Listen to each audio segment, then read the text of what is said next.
Foi uma luta muito grande. Fiquei 11 meses tratando sem saber o que eu estava tratando. Porque lá eles diziam que era erisipela.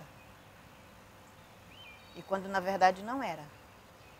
Depois de 11 meses, eu procurei uma dermatologista lá perto da minha casa, no posto de saúde. Quando ela olhou minha perna, ela disse: isso é esporotricose.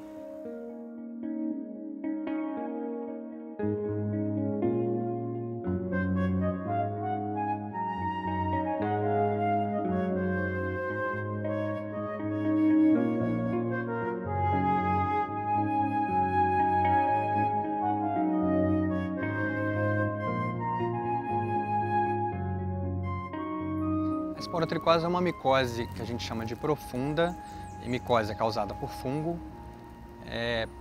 Ela comete qualquer tipo de pessoa, independente de idade ou sexo, e é a micose profunda mais comum que a gente tem no Brasil e na América Latina. A esporotricose, classicamente, e mais antigamente, aí, né, ao longo da história, ela é transmitida muito em zonas rurais, ou em pessoas que lidam com planta e terra, seja por profissão ou por lazer.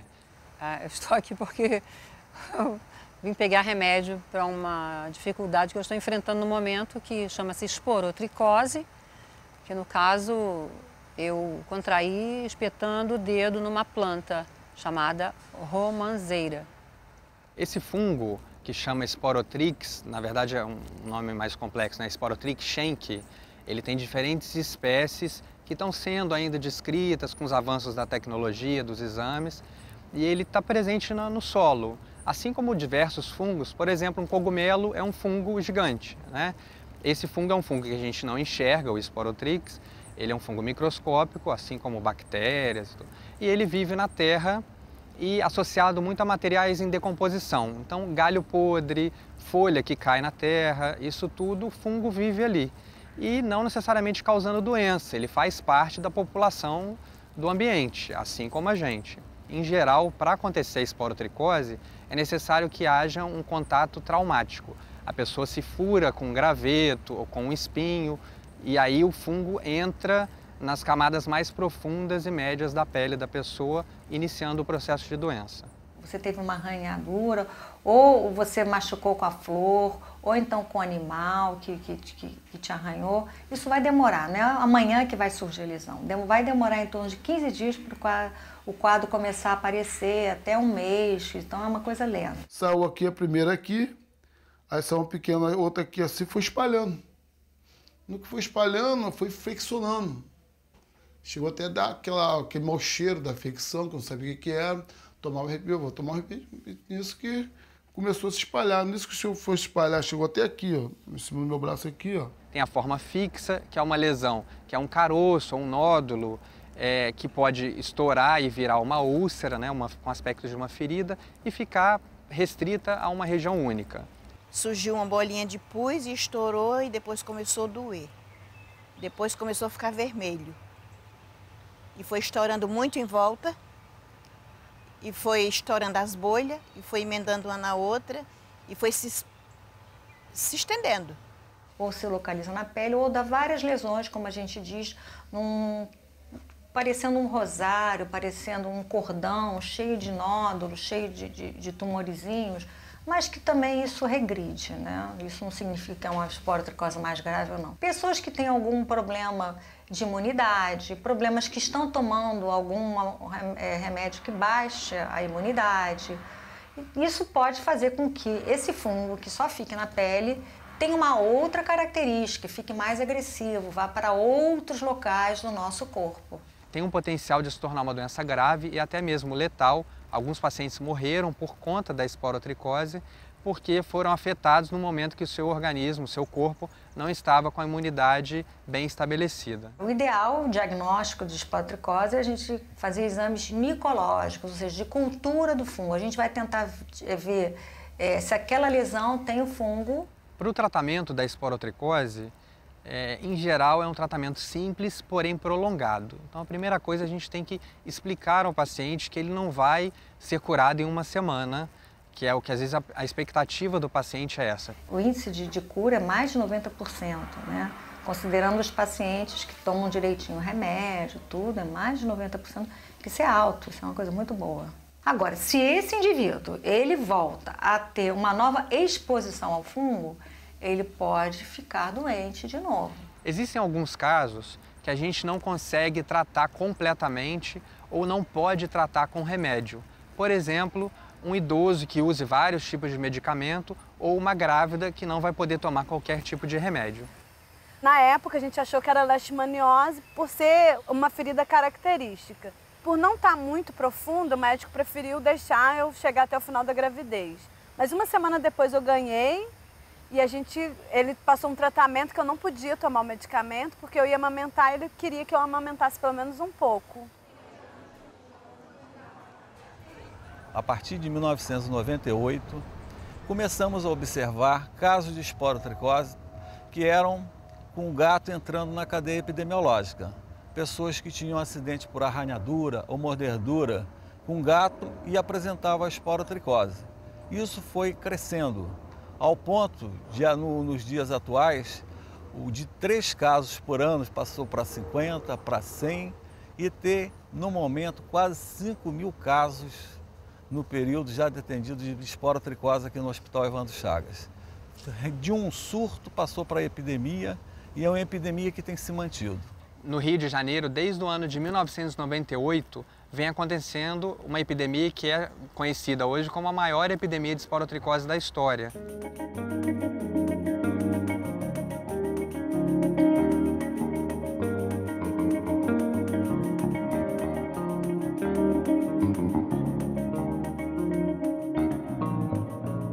Aqui no Brasil, além do Rio de Janeiro, a região metropolitana de São Paulo, algumas cidades de Minas, como Juiz de Fora, o Triângulo Mineiro, Vitória, na capital do Espírito Santo, e também no Rio Grande do Sul, particularmente em 2 cidades, Pelotas e Rio Grande, são cidades que já apresentaram casos parecidos com o que a gente observa no Rio de Janeiro, em muito menor quantidade, é verdade, mas já estabelece para a gente um alerta de que lá pode acontecer o problema que vem acontecendo no Rio de Janeiro. Se não existisse um serviço de referência, como existe no antigo Hospital Evandro Chagas, hoje Instituto Nacional de Infectologia, um centro de referência preocupado com as micoses, a gente jamais conheceria esse surto. Foi graças a um serviço de vigilância epidemiológica estruturada dentro do hospital que a gente conseguiu entender de fato o que estava acontecendo do ponto de vista coletivo da distribuição da doença. Na delimitação espacial, a gente vê que isso está concentrado aqui na região metropolitana do Rio de Janeiro. Então, a gente pegou uma casuística em 10 anos, de 97 a 2007, 1.848 casos, com uma concentração de 98% na região metropolitana do Rio de Janeiro. Quando eu fiz o georreferenciamento, o que é isso? Localizar no mapa, pelo endereço do paciente, onde esse paciente residia. Cada ponto rosa desse é um caso de esporotricose, todos concentrados no limite do município do Rio de Janeiro com os municípios da Baixada Fluminense, Nilópolis, São João de Meriti, Duque de Caxias.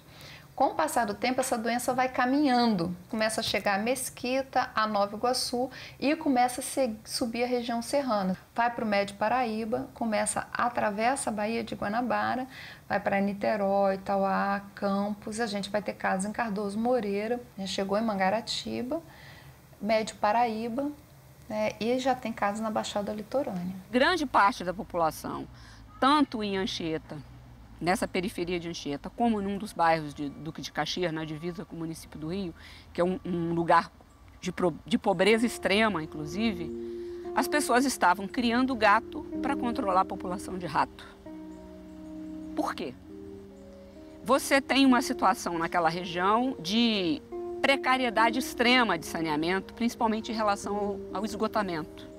Então, o que favorece o aumento da população de rato. A gente identificou, já que a doença estava relacionada com arranhadura de gato, não era uma doença que estava ligada aos profissionais de pet, que trabalhavam com animais, por exemplo, que essa era uma outra hipótese.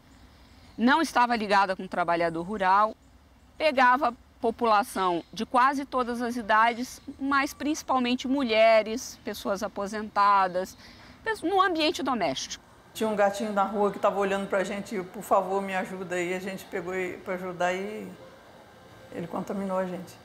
Todo cheio de ferida. A carinha toda ferida, horrível. A gente achou que ele estava sofrendo, né? Mas eu não esperava que ele fosse me arranhar, né?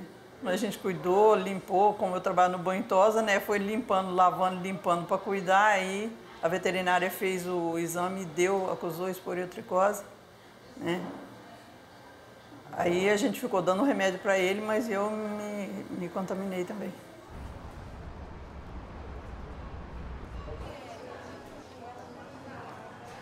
E agora tem em torno de 7 pacientes por dia que vêm para o ambulatório, novos 2 a 3. Então, para quem via de 2 a 3 no ano, aumentou bastante.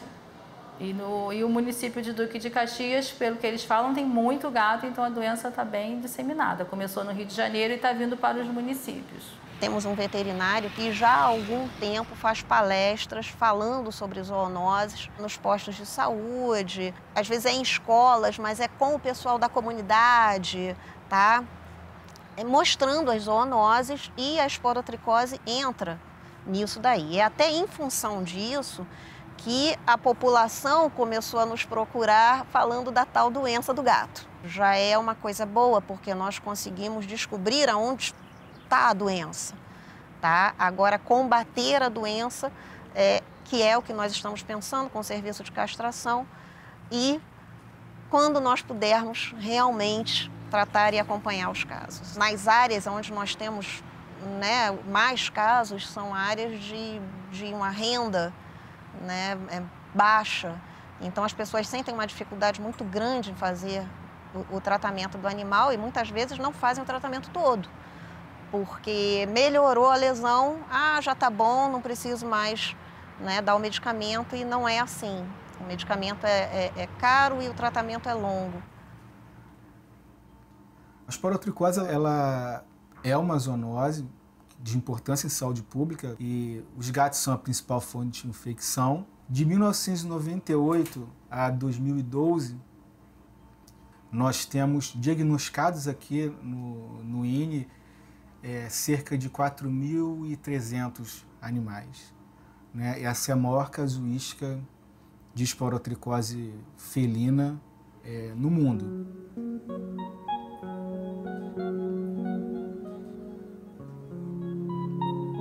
O gato pode adquirir a infecção através do contato com a terra, com o solo onde o fungo está presente, através e também da matéria vegetal. Aqui na nossa região, a transmissão do esporotrix entre os gatos se dá principalmente através de briga com animais doentes. O gato fugiu, ficou 2 dias sumido. Quando ele voltou todo machucado, arranhado, com briga de gato. 15 dias depois, começou a aparecer a bolinha no nariz dele. Aí foi aumentando, só que eu não liguei. Falei, pô, deve ser um negocinho ali, vai sair, vai sarar. Só que foi piorando. Então eu levei para uma clínica lá de gato, veterinário. Tudo bem, o veterinário só olhou e já falou, é esporotricose. Mas vou fazer um exame para confirmar, mas é essa doença. E se ele te arranhou ou te mordeu, você também tá. Conforme que estava aparecendo aí, já estava aparecendo no meu dedo. Normalmente apresentam essas úlceras, né, pelo corpo, podendo acometer também o nariz, essa úlcera aqui pegando nariz e plano nasal. E muitos animais também apresentam um quadro respiratório, que apresenta diminuição de luz, né, das narinas, secreção aquosa, muitos espirram muito. E esse sinal respiratório normalmente é o sinal que chama mais a atenção do proprietário. Pega membros também, muito comum nos membros. Você vê que ela está apresentando lesão, ele está apresentando lesão nas patinhas, algumas cicatrizes, porque já está tratando há 2 meses, então algumas lesões já cicatrizaram. Inicialmente eu vi uma pequena ferida, fazendo carinho nela assim mesmo, né? Mas eu não dei muita importância. Como ela é meia peluda, a ferida aumentou e eu não percebi. Quando eu fui notar, ela já estava bastante, já tinha desenvolvido bastante.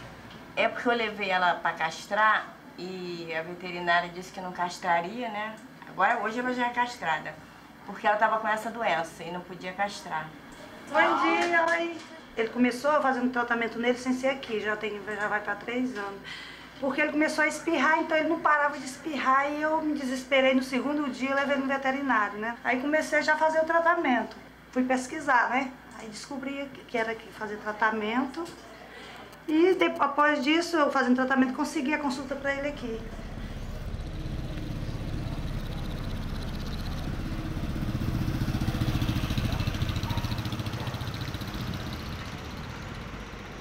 Hoje, todas as unidades de atenção básica realizam o atendimento, né? Ou seja, faz o diagnóstico clínico, faz a notificação e dá a medicação.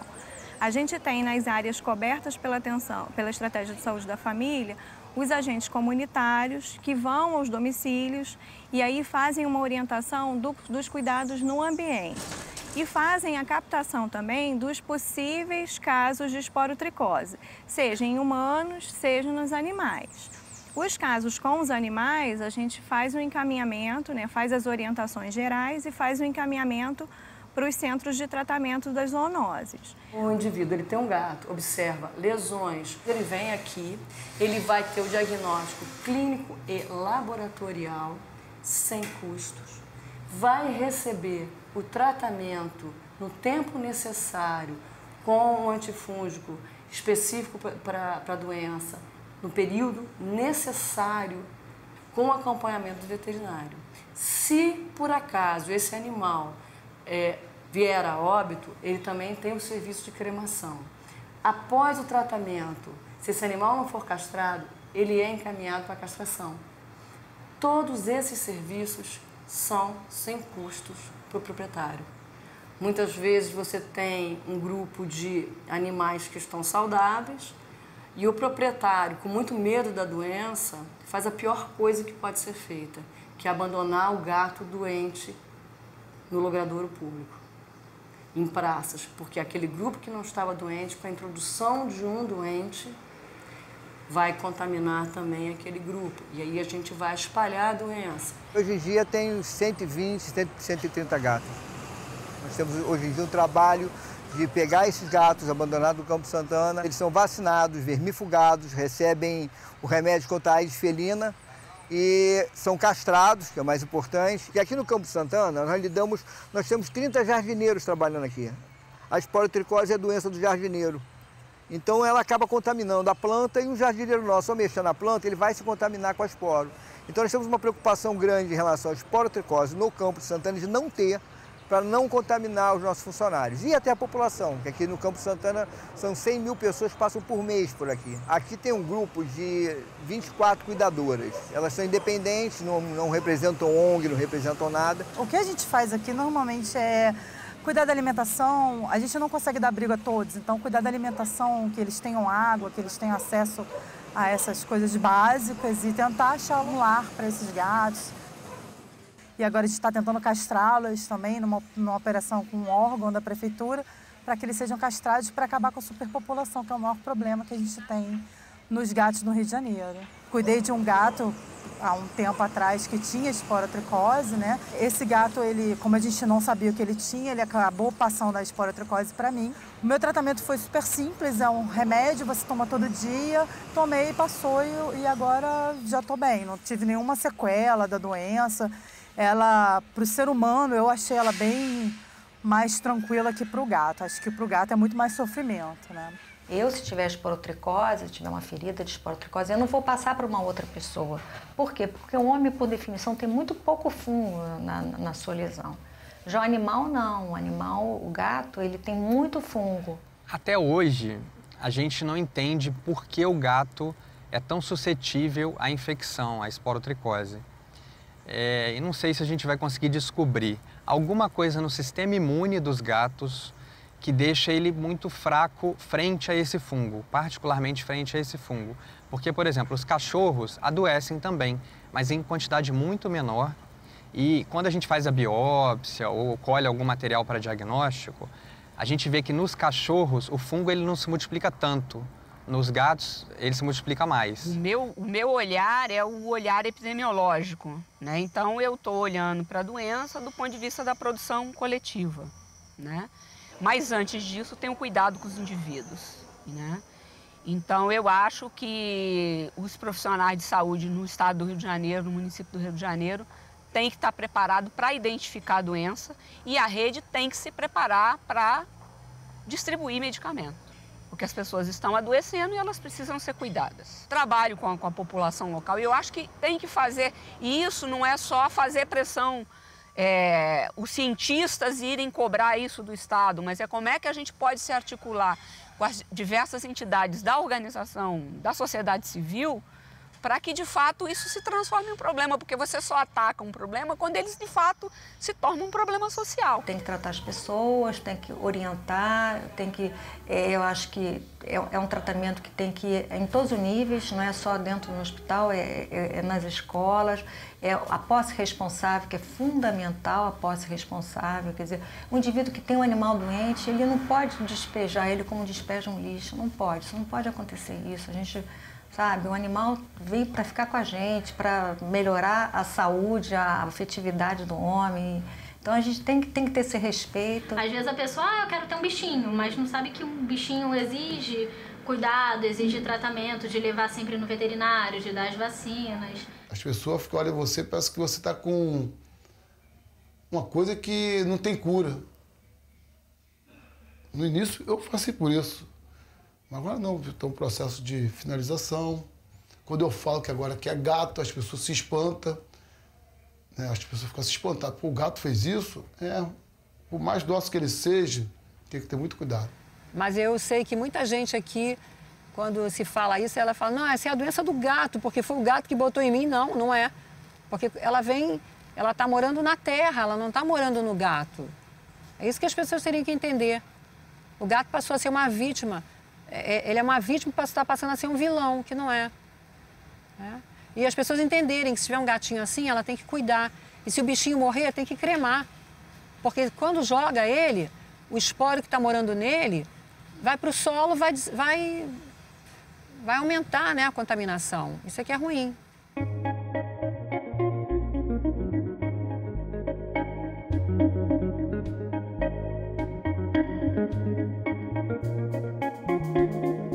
A partir do momento que a pessoa tem uma suspeita de que ela está com a esporotricose, ela precisa, no caso do Rio de Janeiro, da região metropolitana do estado do Rio, procurar um posto de saúde ou programa de saúde da família mais próximo à sua residência, que os médicos hoje em dia já têm treinamentos periódicos para poder reconhecer e saber fazer o diagnóstico da doença. E nessas mesmas unidades, o medicamento principal ele é fornecido de forma gratuita para as pessoas.